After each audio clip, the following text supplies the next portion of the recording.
আসসালামু আলাইকুম। সবাই কেমন আছেন? আশা করি ভালো আছেন। আলহামদুলিল্লাহ আমরাও ভালো আছি।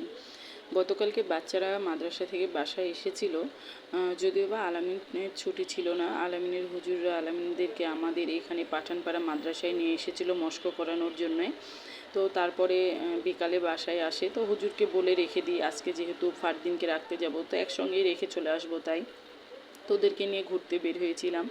আমার ফুচকাটা খুব ফেভারিট, তো সব বাচ্চারাও খেতে চাইলো। আলামিন যদিও বা খাবে না, আলামিন চটপটি খাবে।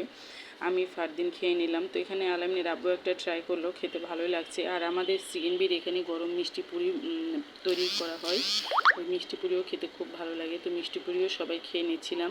পুরি দিয়ে মিষ্টি গরম গরম খেতে খুবই মজা লাগে। তো এখানে আমরা রিস্কালা ভাইয়ের জন্য ওয়েট করতেছিলাম। আর ওইদিকে আলামিন বলতেছিল যে আম্মু কোল্ড কফি খাবো। তো রাব্বু বললো যে যাও নিয়ে আসো। তো আলামিন কোল্ড কফি আনতে গেছে আর আমরা রাস্তাতে রিস্কাওয়ালা ভাইয়ের জন্য ওয়েট করতেছিলাম।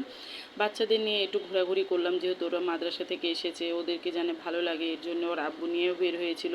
যেহেতু শুক্রবারের দিন তাড়াহুড়া লেগে যায়, আসরের পরেই মাদ্রাসাতে ওদেরকে ঢুকতে হয়, তার জন্য বৃহস্পতিবারে নিয়ে বের হয়। এর আগেও যখন এসেছিল তখন একবার নিয়ে বের হয়েছিলাম ওদের ভালো লাগার জন্য, যেহেতু ওরা মাদ্রাসাতে বন্দি থাকে, তাই এর জন্য একটু ঘুরতে নিয়ে আসার জন্য বাচ্চাদেরকে বের হয়েছিলাম।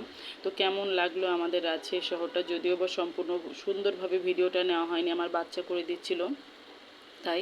আর এই তো আমার আলামিন কোল্ড কফি নিয়ে চলে এসেছে, আর এটা ফারহান এখন ধরবে। ভিডিওটা এই পর্যন্ত। আল্লাহ হাফেজ।